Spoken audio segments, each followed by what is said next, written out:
Buongiorno a tutti.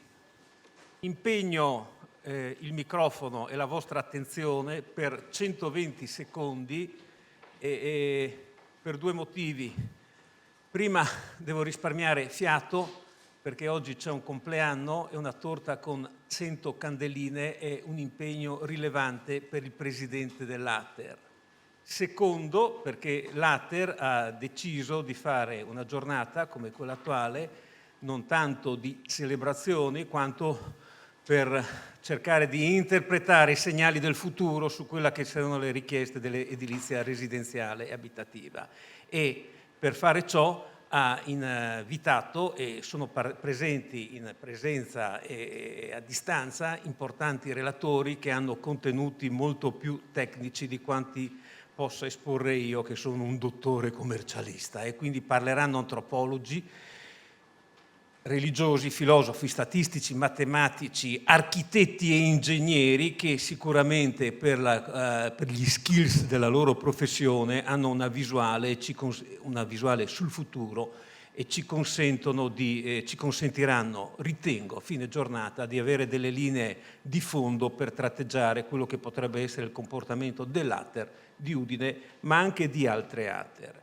E quindi perché, se devo star zitto, perché ho preso il microfono? Ho preso il microfono innanzitutto per ringraziare i relatori che inizieranno le loro relazioni da subito per poi passare a una tavola rotonda. Ringrazio in modo speciale il moderatore, il vice direttore del Messaggero Veneto Paolo Musanghini, che avrà il compito di fare sintesi fra diverse anime o diversi interventi che a diversa latitudine o con diverse prospettive caratterizzeranno la visuale che abbiamo detto. Ringraziare naturalmente le istituzioni, Regione, Comune. Il Comune farà un saluto l'assessore Giulia Manzan fra 25 secondi e il presidente Federiga si scusa ma sarà assente ed è giustificato data la contingenza. Quindi relatori, istituzioni e naturalmente va fatto un ringraziamento particolare al personale dell'Ater per l'attività ordinaria che svolge, ma anche per un'attività, e questo lo registro con estremo favore, eccetera, straordinaria che ci ha messo per preparare gli eventi. Ricordo che c'è il convegno, c'è la mostra di cui dopo parleremo nei dettagli a fine giornata, c'è un progetto, c'è una gara a progetto, e quindi sono tutte iniziative che oltre all'attività ordinaria il personale dell'Ater in piccole squadre di comando anche nel tempo libero ha messo a punto con dei risultati, vedrete la mostra eccetera, che sono assolutamente apprezzabili. Quindi buona giornata, buon lavoro a tutti, la parola all'assessore Manzan.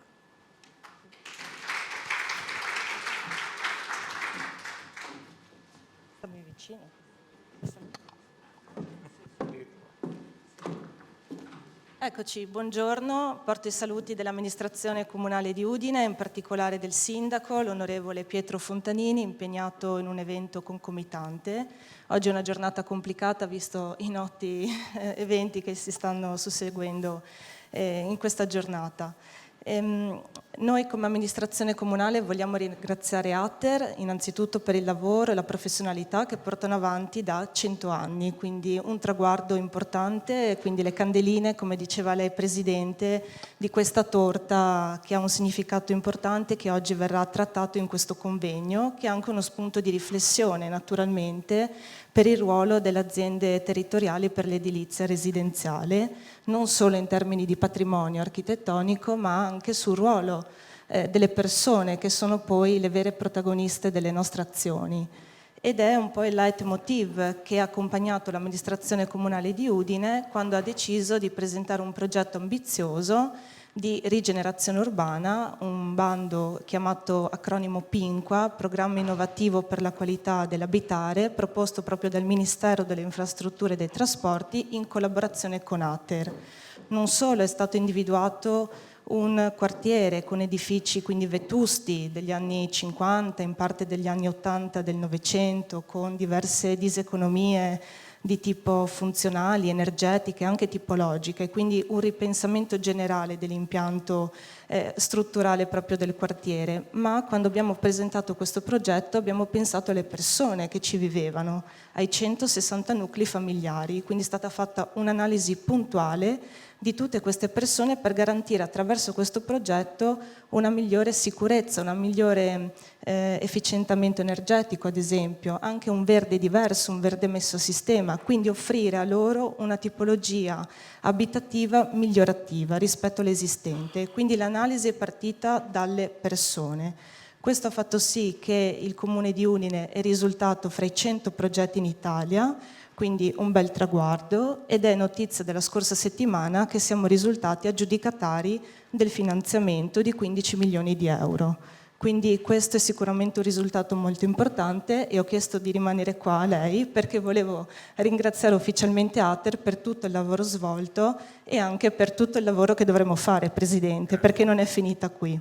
Quindi vi ringrazio ancora per la partecipazione, mi dicono che in collegamento ci sono 100 persone in streaming, in diretta streaming, in altre sale, penso il visionario, e vi ringrazio molto e ancora buon compleanno. Grazie. Ho dimenticato nell'emozione, ho dimenticato nei ringraziamenti una parte importante. Ci sono in sala, come giusto che siano, gli altri presidenti delle ATER regionali, perché l'ATER è un sistema regionale e i presidenti regionali lavorano all'unisono, ma un particolare ringraziamento va fatto al presidente Riccardo Novacco, che è anche presidente di Federcasa, che è la nostra lobby nazionale, che ha avuto la sensibilità di organizzare ieri qui a Udine, nella nostra bellissima peraltro città Udine, 2 convegni, uno quello della Giunta, che è un po' il consiglio di amministrazione di Federcasa, ma anche un incontro inedito per la prima volta penso nella storia di Federcasa, che è un incontro, una riunione a cui ho partecipato brevemente ieri pomeriggio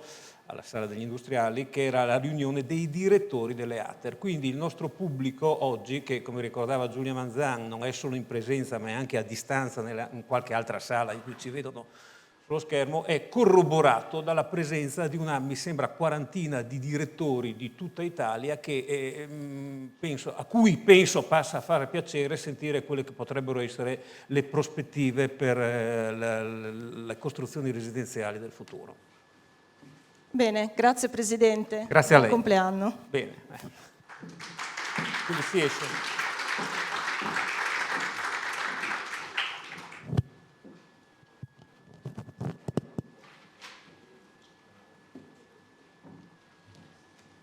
Buongiorno a tutti, bentrovati. Vi rinnovo i ringraziamenti da parte di Ater Udine e anche da parte mia che sono il direttore. È bello che abbiate voluto partecipare alla nostra festa. Io vi do alcune informazioni anche logistiche, nel senso oggi la giornata era organizzata in un modo, potrebbe procedere in quel modo, potrebbe anche avere dei cambiamenti in corso d'opera dovuto a fatti esterni. Era previsto adesso il convegno, 2 ore di interventi tecnici di cui è già stato detto, quindi non mi dilungo, molto importanti, che sono uno spunto di riflessione per la successiva tavola rotonda. Al termine della tavola rotonda avremmo dovuto andare in Piazza della Libertà, alla Loggia del Lionello, dove c'è l'inaugurazione della mostra. Potrebbe essere che questo momento venga a essere posticipato perché contestualmente dovrebbe esserci l'arrivo in Piazza della Libertà della manifestazione No Green Pass. Quindi se ci sarà troppa cacciara, troppo caos, cominciamo col momento conviviale e rimandiamo l'inaugurazione della mostra a primo pomeriggio. Dopo le 15 la piazza dovrebbe essere libera. Qui non è previsto un coffee break, però fuori, nel foyer, potete andare in qualunque momento, magari non in troppi per motivi di Covid, ci saranno acqua e caffè, anche per darvi un minimo di ristoro perché la mattinata è densa e pregna. Io solo una cosa volevo dire, cosa ci ha portato qui oggi a fare questo momento che è un momento di approfondimento, un momento di studio, un momento di riflessione. Noi abbiamo voluto, il Consiglio di amministrazione mi ha dato questo mandato preciso, pensare e ripensare il ruolo di Atter nel futuro. Perché sì, è bello, abbiamo 100 anni di storia, sappiamo quello che siamo stati, quello che siamo diventati, quello che siamo, ma più importante è quello che dobbiamo diventare, quello che vogliamo diventare. E quindi questo è incentrato, su questo è incentrato il convegno di oggi. Noi abbiamo posto un target fondamentale, quello della persona al centro. La persona al centro è un concetto molto ampio e molto semplice, molto intuitivo, ma al tempo stesso anche molto complicato. Perché la persona al centro sono certamente i nostri utenti, che sono quasi 9.000 famiglie nella provincia di Udine, oltre 3.000 nel solo comune di Udine, ma sono anche i nostri dipendenti e chi collabora con noi anche esternamente. Se riusciamo a mettere tutte queste persone al centro, sicuramente riusciremo a capire qualcosa di più di noi e di quello che ci viene richiesto, e a dare un servizio che sicuramente è migliore per tutti.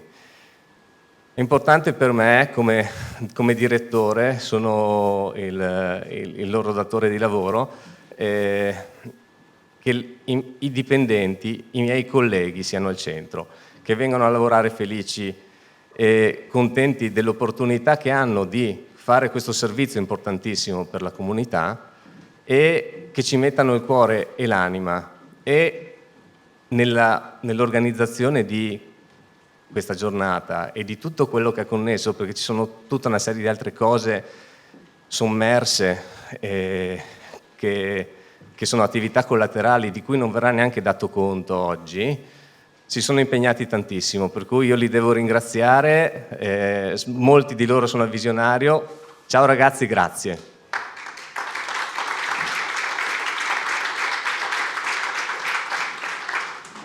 Ringrazio anche tutti i collaboratori che ci hanno aiutato nel predisporre i materiali, nell'organizzare, perché sì, non è facile, per chi non è del mestiere organizzare una giornata così non è per niente facile, quindi volevo ringraziare pubblicamente tutti quelli che ci hanno aiutato. Non faccio i nomi per paura di dimenticare qualcuno, perdonatemi, ma non me la sento di correre il rischio di fare questa gaffa.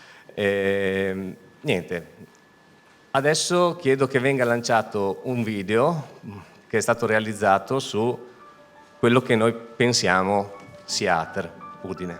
Grazie.